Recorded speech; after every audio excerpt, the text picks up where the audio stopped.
నమస్కారం టీవీ7 న్యూస్ కి స్వాగతం। ముందుగా ముఖ్యాంశాలు।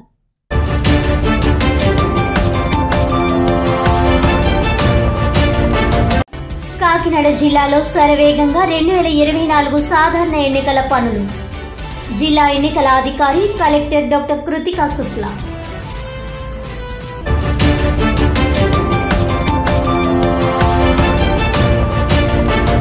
కాకినాడ కార్పొరేషన్ కు పన్నుల రూపంలో నగర ప్రజలు చెల్లించిన 500 కోట్ల రూపాయలను ఎమ్మెల్యే ద్వారంపూడి దోచుకున్నారు। దోపిడీ సొమ్మును కప్పిపుచ్చుకోవడానికి ద్వారంపూడి పూజలు నిర్వహిస్తున్నాడని ఆరోపించిన మాజీ ఎమ్మెల్యే వనమాడి కొండబాబు।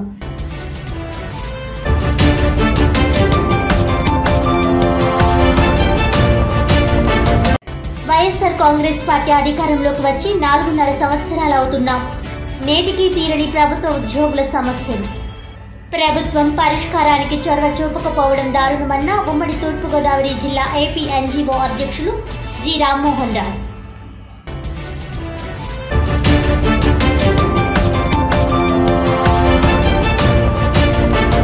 ఇక వివరాల్లోకి వెళ్తే వైఎస్ఆర్ కాంగ్రెస్ పార్టీ అధికారంలోకి వచ్చి 4 నెలలు అవుతున్నా ప్రభుత్వం నేటికి ప్రభుత్వ ఉద్యోగుల సమస్యల పరిష్కారానికి చొరవ చూపకపోవడం శోచనీయమని ఉమ్మడి తూర్పుగోదావరి జిల్లా ఏపీ ఎన్జీఓ అధ్యక్షులు జి రామ్మోహన్ రావు అన్నారు।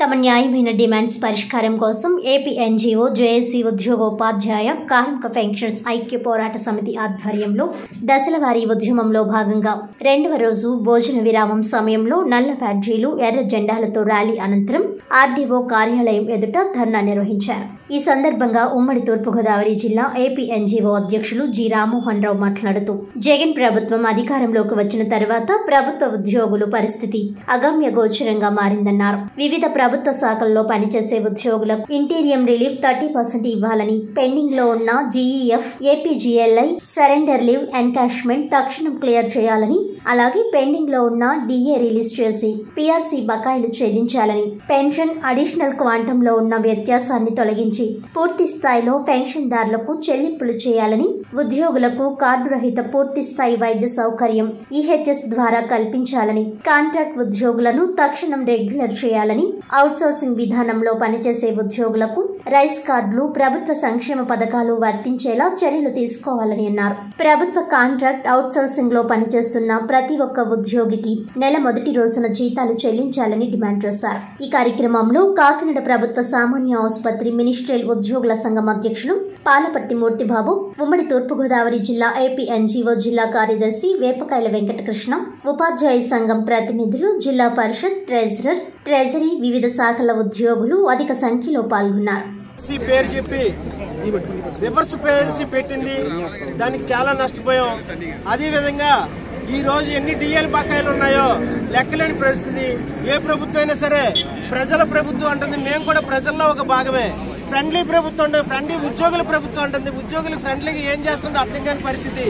ఒక విషయం ఏంటంటే ఒక ఉద్యోగి కుమార్తె పెళ్లి కోసం జిల్లా పరిషత్ లోన్ పెట్టుకుంటే ఆ లోను శాంక్షన్ అయింది, కానీ వాళ్ళ అమౌంట్ లో డబ్బులు పడలేదు। వాళ్ళ అమ్మాయి పెళ్లి అయిపోయింది, ఆ అమ్మాయికి బిడ్డ కూడా పుట్టాడు, ఆ బిడ్డ పుట్టినప్పుడు పుట్టినరోజుకి ఆ డబ్బులు అందిని। ఇది దౌర్భాగ్య పరిస్థితులు ఉద్యోగులు ఈ రోజు ఉన్నారు మిత్రులారా।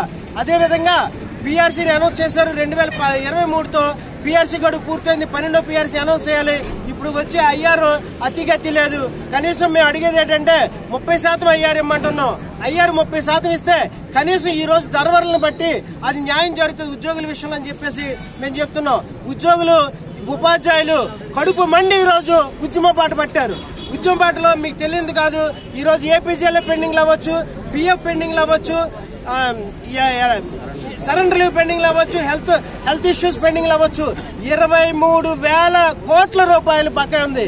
ఈ 23,000 కోట్ల రూపాయల బకాయిలతో ఇంకో 2-3 పీఆర్సీలు ఇవ్వచ్చు, కానీ ఈ బకాయిల మాట పక్కన పెట్టి మేము పీఆర్సీ ఇస్తా ఉన్నారు, ఇదే న్యాయం మిత్రుల అని మేము ప్రభుత్వాన్ని ఇక్కడ ఈ స్టేజ్ సాక్షిగా ప్రశ్నిస్తాం మిత్రులారా। Thank you.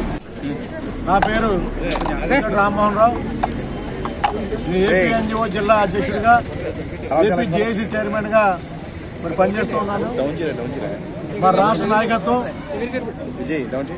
ఏపీ జేఏసీ పక్షాన మా రాష్ట్ర నాయకత్వం, మా రాష్ట్ర అధ్యక్షులు ఇచ్చిన పిలుపు మేరకు మరి నిన్నటి నుంచి ఈ యాజిటేషన్ ప్రోగ్రాంలో పాల్గొన్నాం। నిన్నంతా కూడా నల్ల బ్యాచ్లతో నిరసన ప్రదర్శన, అదేవిధంగా నిన్న ఎస్పీ గారికి, కలెక్టర్ గారికి, ఆర్డీ వారికి కూడా మా యొక్క డిమాండ్స్, నిరసన పత్రాలు కూడా అందజేయడం జరిగింది. ప్రధానంగా మరి ఈ ప్రభుత్వం వచ్చిన 4 సంవత్సరాల నుంచి కూడా దఫాలుగా మన నాయకత్వం, రాష్ట్ర నాయకత్వం ప్రభుత్వంతో చర్చలు జరిపిన తర్వాత చర్చలు విఫలమవడంతో మరి యొక్క యాజిటేషన్ ని ప్రోగ్రామ్ మా ముందుంచడం జరిగింది. రాష్ట్ర నాయకత్వం పిలుపు మేరకు మరి ఈ రోజు లంచ్ అవర్ డెమాన్స్ట్రేషన్, అదేవిధంగా ఈ రోజు ర్యాలీ కూడా నిర్వహిస్తున్నాం. రేపు కూడా ఇదే కార్యక్రమం, ఎల్లుండి కూడా ఇదే కార్యక్రమం. 15, 16, 17 తారీఖులు మేమంతా కూడా లంచ్ అవర్ డెమాన్స్ట్రేషన్ ర్యాలీలు చేస్తాం. అదేవిధంగా 20వ తారీఖుని మహాధర్నా ఉమ్మడి జిల్లాల వ్యాప్తంగా మన ధర్నా చౌక్ లో మహాధర్నా కార్యక్రమం, అప్పుడు కూడా ర్యాలీ జరుగుతుంది. మాకు మెడికల్ రియంబర్స్మెంట్ బిల్స్ కానీ, మరి మాకు పెండింగ్ లో ఉన్నటువంటి డిఏ ఏరియర్స్ బిల్స్ కానీ, మరి ఏ విధమైనటువంటి బిల్స్ మాకు రాని పరిస్థితి ఉంది ఈ రోజున. అదేవిధంగా 1వ తారీఖున పెన్షనర్స్ అందరికీ కూడా పెన్షన్ 1వ తారీఖున ఇవ్వాలని మేము మా రాష్ట్ర నాయకత్వం చెప్పడం జరిగింది. అదేవిధంగా మేము కూడా చెప్తున్నాం, మాకంటే ఒక రోజు ముందు పెన్షనర్స్ కి పెన్షన్ ఇవ్వాలి, ఆ తర్వాత మాకు జీతం ఇవ్వండి కూడా మేము చెప్పడం జరిగింది. అదేవిధంగా చాలా ఫైనాన్షియల్ గా మాకు దాదాపుగా 23,000 కోట్ల మరి మాకు పెండింగ్ బిల్స్ మాకు ఇప్పటివరకు కూడా ఉద్యోగస్తులకు రాలేదు. అది అన్ని రకాల బిల్స్. ఇటువంటి పరిస్థితుల్లో ఉన్నప్పుడు సాధారణంగా ఒక ఉద్యోగి జీపీఎఫ్ డబ్బు దాచుకుంటాం. ఆ డబ్బుతో మా పిల్లల పెళ్లిళ్ళకో లేకపోతే ఏదన్నా మా అవసరాలకు ఉపయోగించుకోవడం కోసం లోన్ పెట్టుకునే పరిస్థితి. అటువంటి లోన్స్ కూడా మాకు రానటువంటి పరిస్థితి.